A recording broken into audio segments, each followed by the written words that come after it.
And good morning and welcome. It's the early morning Sunday show. Damn it, if you didn't know that already. But this time, we're changing something up. Something that has never, ever been done in 7 years. So, you just wait. Uh, got some cool brand new shoegaze we're going to talk about. We got some post-punk rock from the 90s. A absolute classic album that I've been looking for forever. Garage rock. And some other crap. But first, there's this. Jingle bells, jingle all the way. Oh, what fun it is to ride in a one-horse.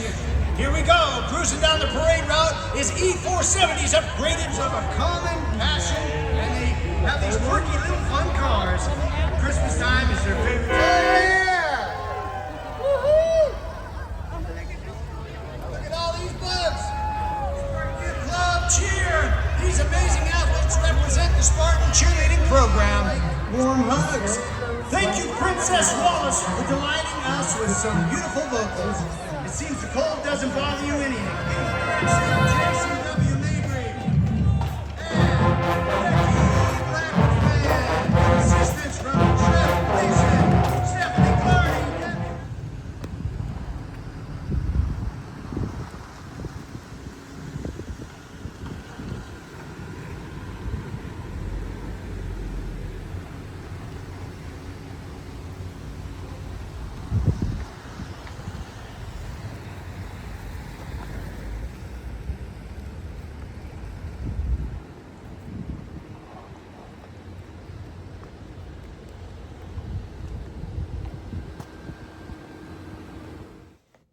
So I thought, yeah, it's time to show Christmas.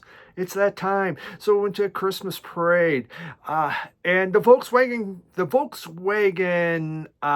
Club has been part of this Christmas parade. I've never been to it, and okay, 10 Volkswagens is pretty cool, all lit up. After about 30 or 40, it just gets old. Okay, yeah, it's a Volkswagen, it has lights on it. Alrighty then. Is there anything else? So, but took grandson and granddaughter. Of course, the kids were there, so it was a good time. But yeah, but the most important thing that happened, the greatest thing I'm so excited about was this. Yeah, ready? Come on. Come here, sweets. Come on. Yes.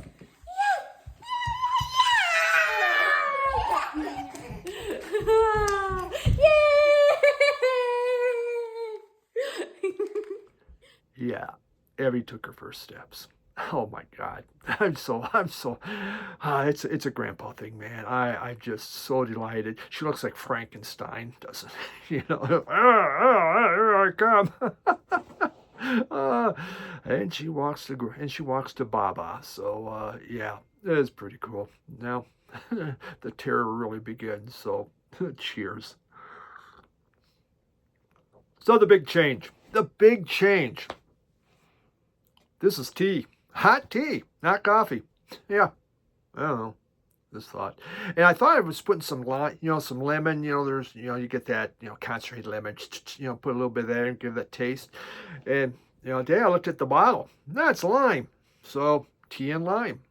Kind of like a lemon, but a little limier. So, yeah, all right. Johnny can't read. Hey. Sorry for you guys. But let's get going here. I want to start with some VCLT. This was so unexpected when it came in. It's an album I've been searching forever to find, and I can't find it. I finally bought this reissue, but it just wasn't the same thing. Dom from Seeking a Thread sent me this, and it was unexpected. And it's the Adverts' first album. I love this album ever since I started buying punk compilations. It just had One Chord Wonders was on here, and oh gee whiz, that was a real big one. There's something else on here I really like, but I've been looking for this and looking for this, and I have never ever found it. I've gone onto Discogs. I'd always have to go through the UK to get it, and the prices were crazy, especially after shipping, especially now. So Dom had seen me, heard me talk about it, and actually I've mentioned a few times on some other videos I've seen it, but just this is one of those albums I have been unable to find. And he had it, and he put it on, and goes, I really don't need it anymore. And he sent it to me. I mean, wow. Blown away by this. So, Dom, if you're watching, again, channel Seeking a Thread, that guy knows music. It's amazing what he knows. I don't have a clue what it is and that, but it's cool stuff. And of course, there's his band, Material Objects. Check Bandcamp. You still might be able to get some of his stuff. But Land of Milk and Honey, and we'll do a review on it later. But this was incredible VCLT of an important punk album that I really, really had desired to get. Wow.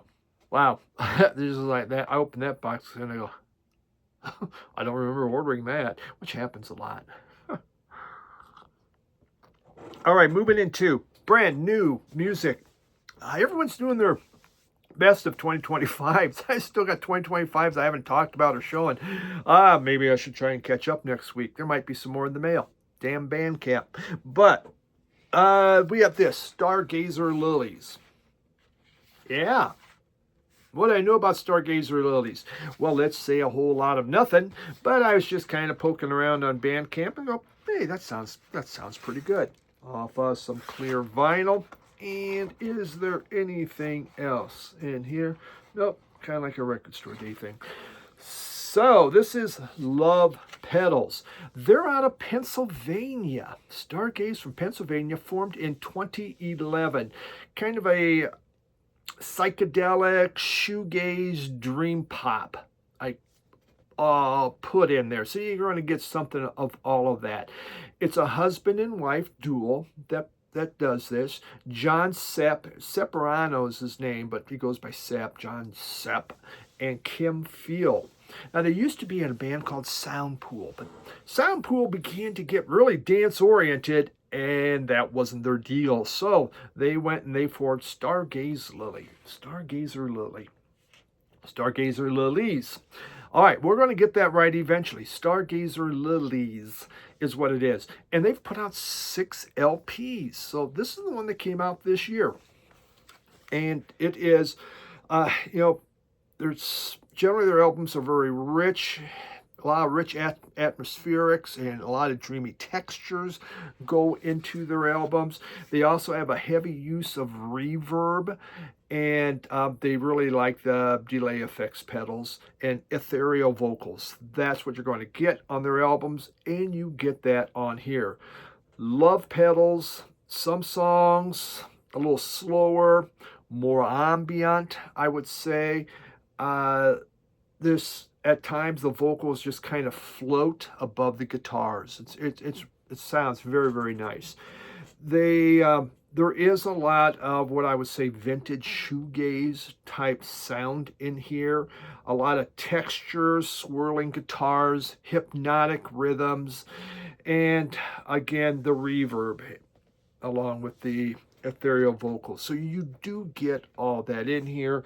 It's just kind of fun to hear what some of the newer shoegaze is coming out. Generally, I used to find this stuff from Sam the Vinyl Douche, who has disappeared from the planet. So yeah, that all sucks for me, but it saved me a lot of money. There's one song on here, Perfect World, which I thought was so cool because it sounded like David Lynch was involved. Came back from the grave to do this. It just had this real Twin Peaks vibe, which I absolutely adore.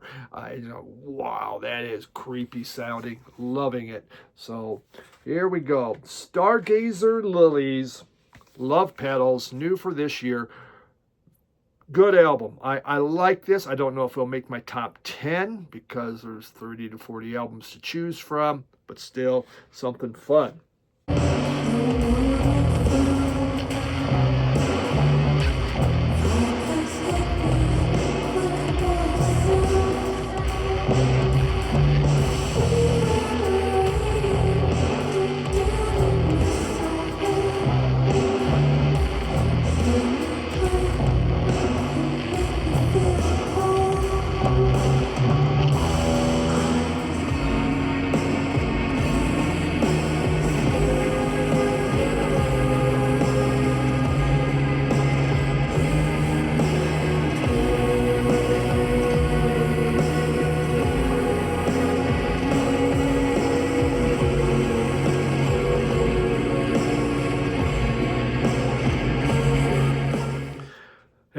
we're from Record Store Day, and the one that I talked forever about.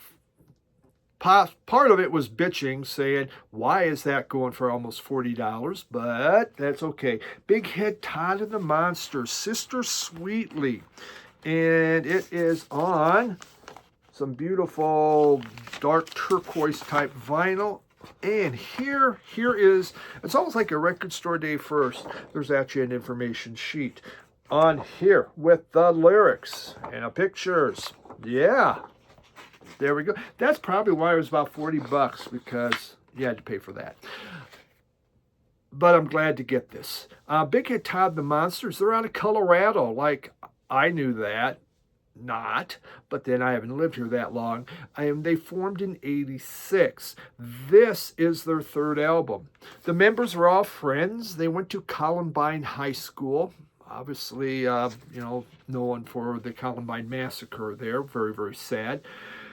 But in college, they formed a band, and they're still going strong. They've done 14 LPs, yes, and 6 live LPs. They play at Red Rocks quite often. Pack it in. It's very much Colorado does support this band. They're well liked here, so good for them. And Sister Sweetly came out in 1993. Again, their third LP. I bought this on CD, and I really liked it. It has the hit Bittersweet. Now, I'll drop you a sample, and you might go, oh, yeah, I know that song. That wasn't too bad. The music is more blues-infused rock and roll, I would say. A couple of songs that grabbed my attention. It's All Right was on here, which is kind of a catchy, radio-friendly type song.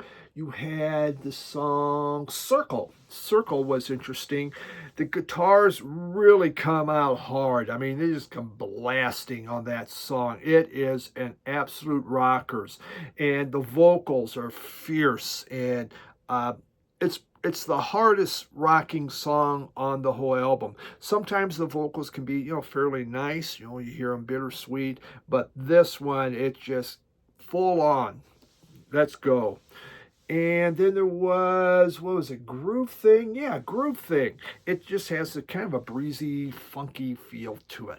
Really nice. I was happy to get this. Again, just these albums from the 90s. I don't believe this had ever been released on vinyl. So exciting to get it. I saw plenty of them out there. I'm sure there's still plenty more to be had. But Big Head Todd and the Monsters, Sister Sweetly. Awesome stuff.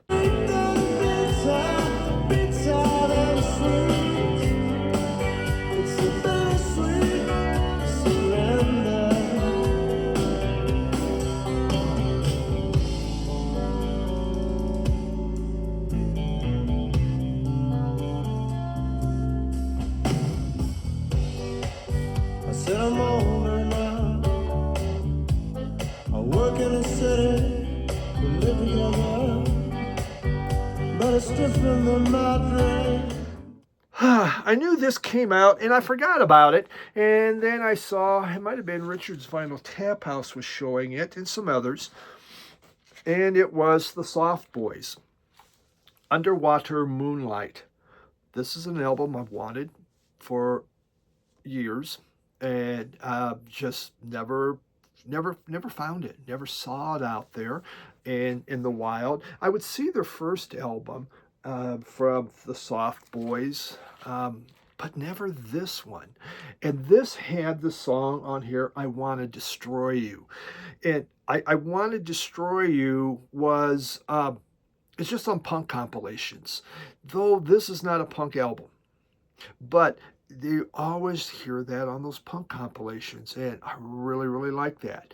Well, Soft Boys, they're out of Cambridge in the UK, formed in '76, broke up in '81. Best known as, the band Robin Hitchcock was in. And they put out only 2 LPs, basically post-punk, you could say alt-rock.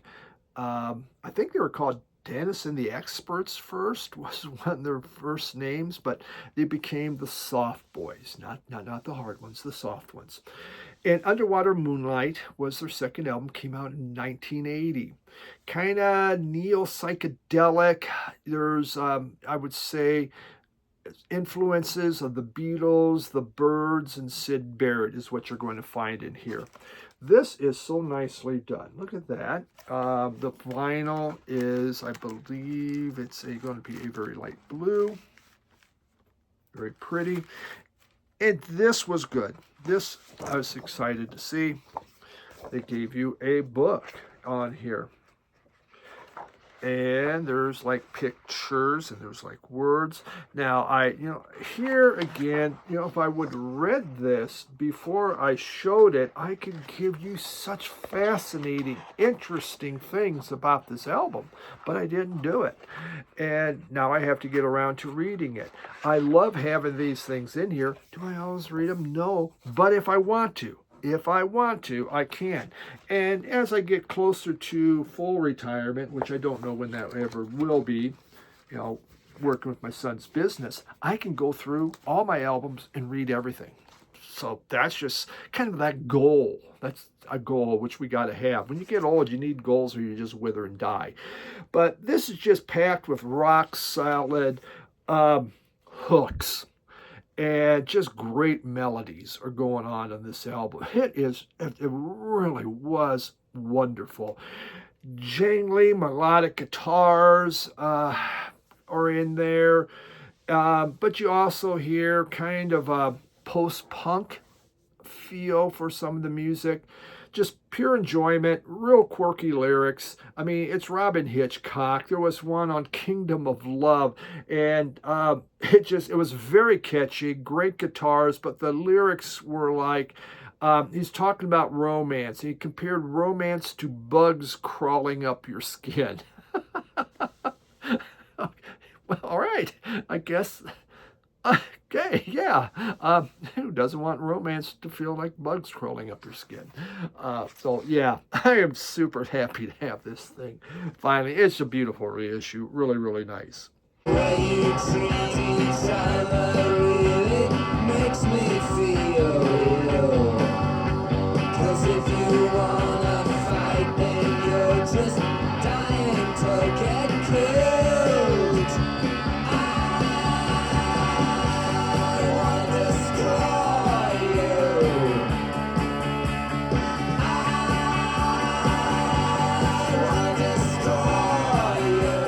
Garage rock. What's the #1 country for garage rock, you may ask? Is it the United States? I would have to say it's Sweden. Holy smokes, the amount of garage rock that came out of Sweden in the 80s is mind-blowing. And here we have the wonderful named Cornflake Zoo. I couldn't find out why. I mean, Cornflake Zoo, of all things. Now, they were called the Knights of Fuzz. They originally were called Knights of Fuzz, which is, but it changed it to Cornflake Zoo. Maybe someone already had the Knights of Fuzz. I just did a first part of a garage rock video, if you hadn't seen. It was on the United States. But the book I talked about was called Knights of Fuzz. I took it from this. And yeah, check it out. I want to do more. I just did United States. I got Europe. I want to probably do the rest of the Americas, down Mexico to Canada. But it came with this. This is a compilation from Cornflake Zoo. I mean, they were formed in the 80s, kind of broke up. They only did one LP. Definitely garage rock. You could say there's some psych pop would be in here. Very tuneful melodies, great harmonies were happening with this. There's like one song called Hippie Hill, which just had these cascading vocals. And it just kind of fit into the whole flower power thing from the 60s. Would have fit really nicely in there. This album is a compilation. This came out this year. 2025 is a compilation because they recorded a bunch of other music, but none of it's been released. It just never happened. And with their music, you get lots of organ There's great guitar licks on here. There's less distortion than you would find on other garage rock bands, but there's more harmonies. And what's really neat is this is autographed by them. I had to get this out of Germany. And actually, I ordered two of them. And I go, oh, crap. So I wrote them and, I says, hey, can you drop one? And they says, yeah, that's not a problem. They go, we have some autographed copies. Would you like one of those? Well, yes, please. Would you? So there it came from Germany, whose shipping isn't that bad. It's not like the UK. Their shipping's gone nuts. Or Canada. I mean, I can get cheaper from Germany than I can Canada. Or, well, now I'm not as close to the border where I can drive over. But yeah, it's weird, man. I don't understand it. But Cornflake Zoo, just great 80s garage rock out of the Sweden, which was absolutely nuts for garage rock in the 80s. Cool stuff.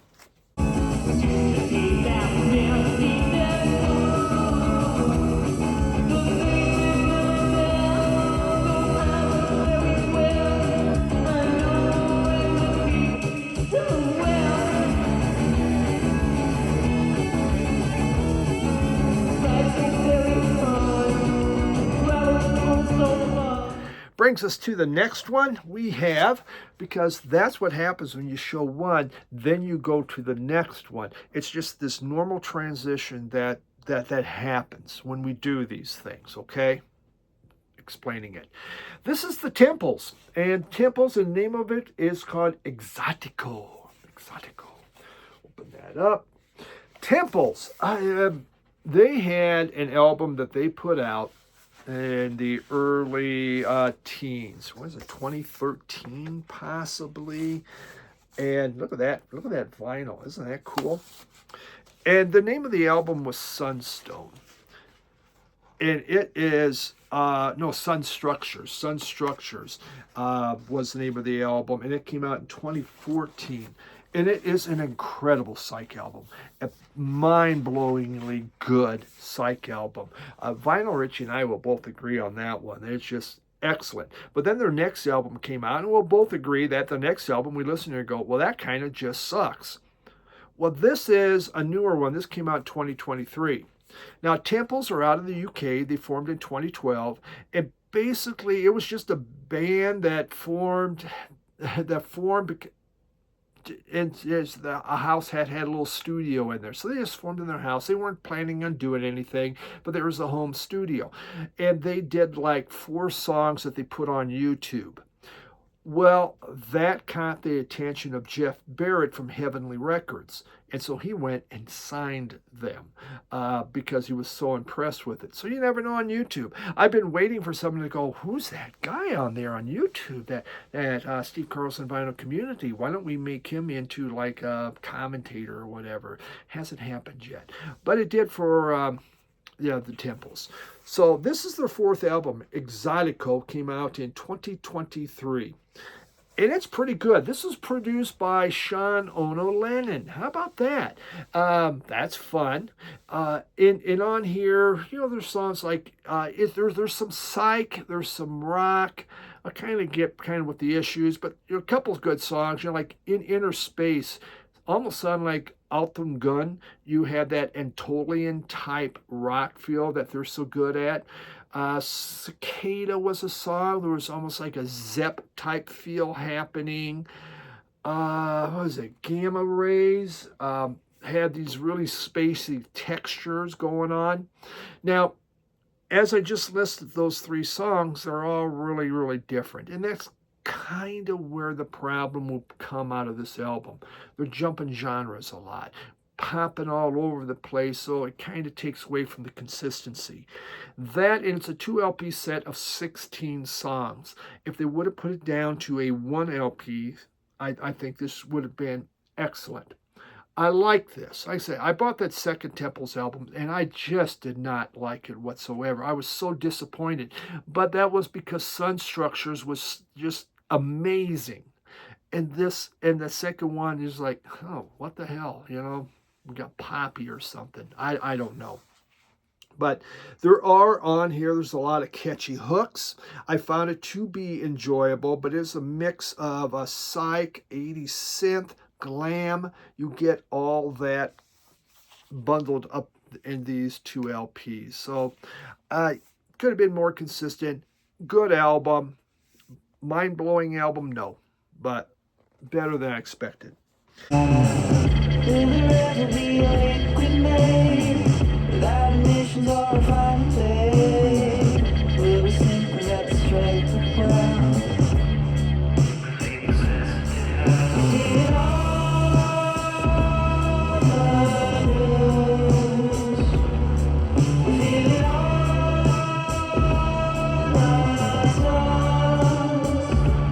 Brings us to the final album, and we have Killing Joke. Hey, Mary Divino, you got this Killing Joke one yet? And we got Brighter Than 1,000 Suns. Man, now that has to be bright. We open it up, and we have some very crabby looking people. Well, that guy looks like almost like evil, like he's going to kill you. And we have that, and his eyes will move with you. So that's kind of neat. This is one of those pictures, wherever you go, he's looking. So Killing Joke, Brighter Than 1,000 Suns. This came out in 1986. I like Killing Joke. You know, they have a lot of albums out there. I kind of pick at them. It isn't like, oh man, I want to be a completist or anything. But on this, the band was really, I felt, changing from a lot of that harder post-punk sound that they had in the early 80s and getting a little more just kind of what was happening in the 80s. It begins with, and this is a promotional album too, lent for promotion. Oh, that's fun. It begins with Adorations, which it's like this majestic opening track. And there's these wonderful choruses going on that you two or Simple Minds probably were looking and go, man, I wish I'd done that. It was more to that kind of music.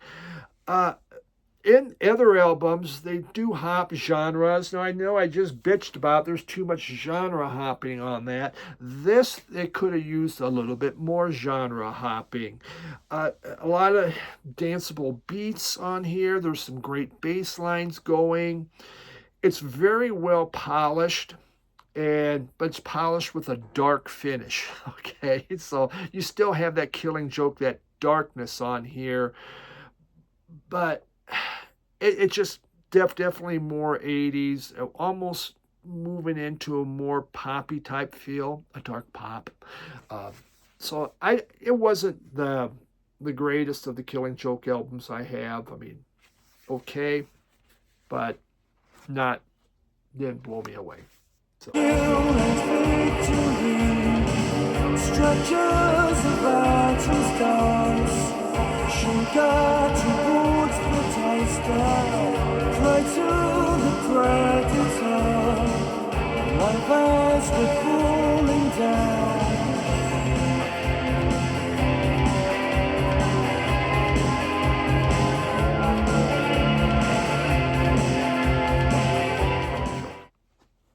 And that's what we got for this week.